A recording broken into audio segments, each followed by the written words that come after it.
Vamos lá, Bel. A gente vai começar com essa modalidade nova de aula. Eu anotei todos os tópicos. A minha mãe tá te zoando, ó. Vou mostrar ela ali. Vou começar essa nova modalidade de aula. E aí a gente separou aqui todos, eu separei pelo que você me mandou, todos os tópicos de matemática 1 e 2, física e química. E aí a gente vai dividindo as matérias em revisões, tá? Basicamente, eu já trouxe matemática 1 e 2. Matemática 1 a gente chegou a ver toda a matéria. A gente viu que era análise combinatória, a gente chegou a ver basicamente ela toda, eu vou revisar. E matemática 2 eu vou trazer o resumo dela toda para você. Em matemática 1, a gente tinha argumentado que análise combinatória era parte da matemática que estudava combinações, como o próprio nome já diz. A gente entendia inicialmente o princípio fundamental da contagem, que era utilizada para resolver problemas, então, de contagem inicial, aprender o fator multiplicativo que a análise combinatória tem. Eu dei o exemplo naquele dia, vou dar de novo. Suponhamos que eu tivesse 5 camisetas, 3 saias, 2 sapatos, para não ter que ficar fazendo esse diagrama da árvore em todos. Pelo princípio fundamental da contagem, se eu multiplicar todos esses fatores que eu tenho, eu acho todas as minhas opções de combinações. A gente também aprendia que em análise combinatória a gente não usa número comum, a gente usa um número chamado número fatorial, que o fatorial de um número é sempre indicado com uma letra com uma exclamação do lado, e que esse número vezes ele menos 1, vezes ele menos 2, até chegar a 1, é como a gente faz a resultante, ou probleminhas. A gente trouxe até aqui no canto, tinha alguns probleminhas para serem resolvidos. Ainda dentro de análise combinatória, a gente estudou naquele dia permutação, que é quando eu tenho um agrupamento e eu utilizo todas as chaves desse agrupamento para formar outras coisas. Então, a gente tem uma sequência com N elementos e eu vou formar sequências com todos esses N elementos, ou seja, eu vou usar tudo que tem ali.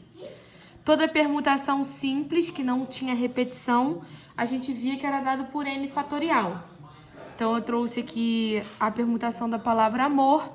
A gente fazia 4 vezes 3 vezes 2 vezes 1 e tinha todas as opções através do princípio multiplicativo que a gente aprendeu antes. Toda vez que a gente tinha uma permutação com repetição, toda permutação com repetição ela é dada pelo número fatorial, que é o número de elementos, sobre a repetição fatorial. Ou seja, a palavra Antônia, que tem aí embaixo, a gente tinha 7 fatorial, 2 fatorial, 2 fatorial, porque o A se repete e a gente tem o N se repetindo também. A gente também via que a gente tem arranjo e combinação. Arranjo quando eu trabalho com N elementos num grupo maior. Então, eu vou trabalhar com um pequeno grupamento num grupo todo, diferente de permutação que eu tenho que usar todo mundo. Só que no arranjo, assim como na permutação, a ordem importa. Então, a gente tem que arranjo de N tomado P em P, quer dizer, tomado em subconjuntos, é N fatorial sobre N menos P fatorial. E aí eu dei um exemplinho aqui, né? Quantas palavras de 5 letras distintas podemos formar com as 20 primeiras letras do alfabeto? 20 é o grupamento, 5 são os grupinhos que eu vou formar. Então, eu tenho 20 sobre 20 menos 5 fatorial para resolver. E a gente ainda tinha combinações, que, de novo, eu tenho um grupão e vou usar um grupinho, só que dessa vez a ordem não importa. Então, eu tenho N fatorial sobre P fatorial, N menos P fatorial. E aí eu fiz um diagrama de resuminho. Se a ordem importa, ou é arranjo ou permutação. Se eu uso todos os elementos para formar um grupo, é permutação.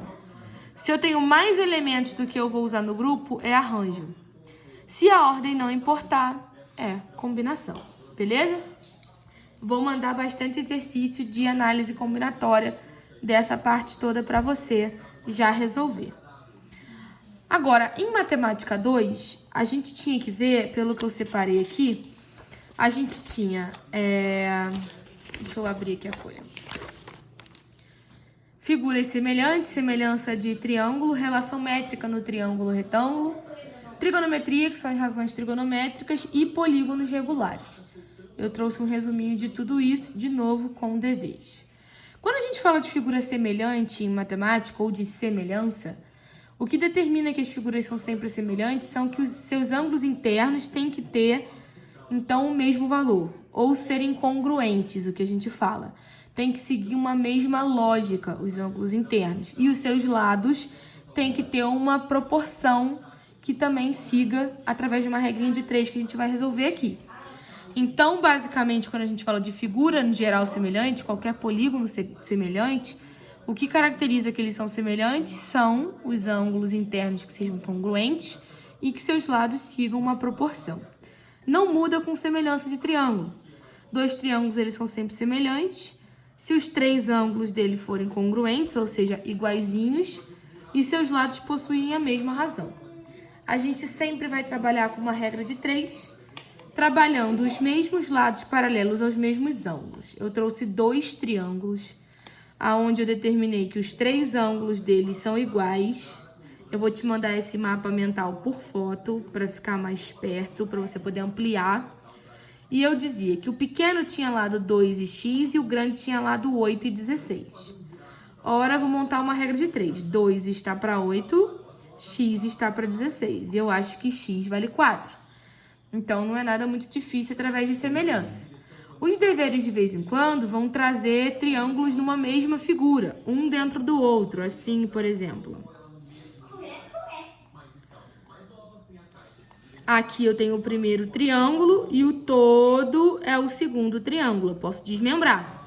E aí, a gente vai ter, de novo, triângulos semelhantes, já que os ângulos deles são congruentes, beleza?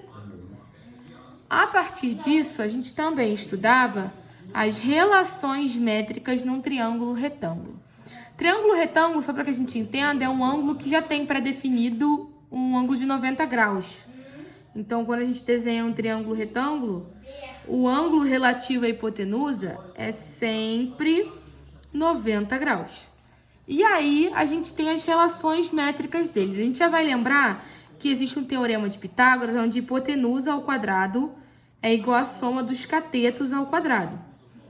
Além de hipotenusa, cateto e cateto, ou A ao quadrado, B ao quadrado mais C ao quadrado, a gente tem outras relações trigonométricas e métricas dentro do triângulo retângulo. A gente tem A, que é a hipotenusa, B e C, que são os catetos, então o triângulo está girado. A gente tem a altura relativa e temos os ladinhos M e N, e todas essas fórmulas de relações métricas.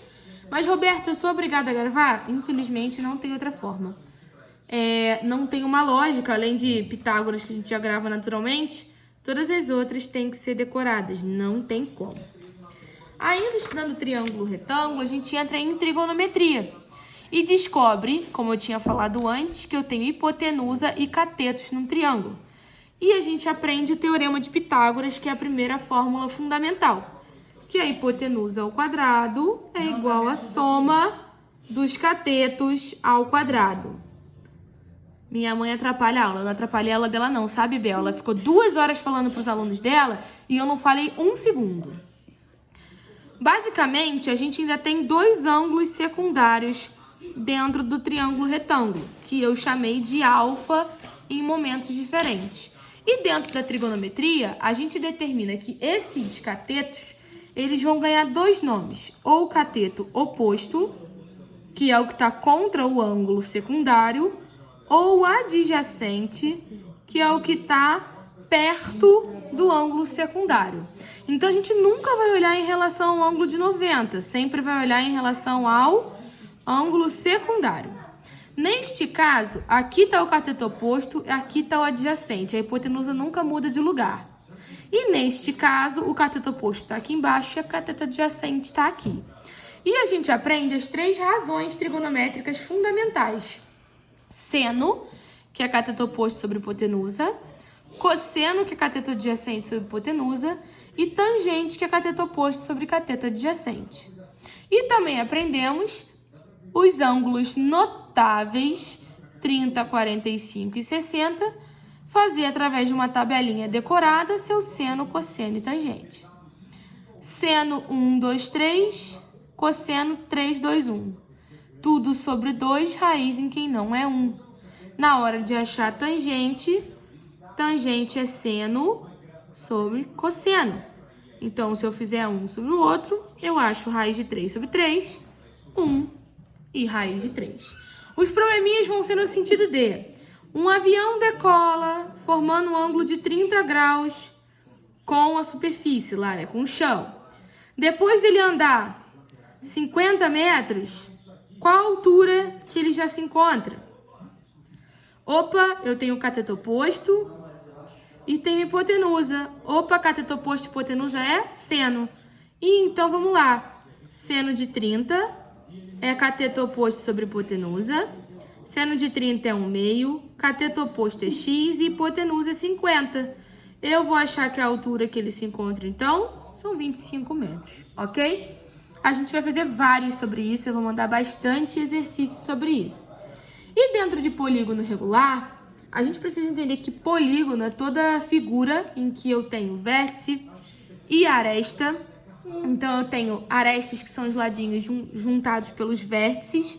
E aí, quando formam-se lados, e aí os polígonos são essas figuras formadas. Quando eu tenho 3 lados, são triângulos, 4 lados são quadriláteros. A partir de 5, todos ganham este nome: pentágono, hexágono, todos com ágono no final. E aí a gente tem algumas formulinhas para gravar de polígonos. Soma dos ângulos internos de um polígono. Tá aqui a fórmula. Soma dos ângulos externos de um polígono.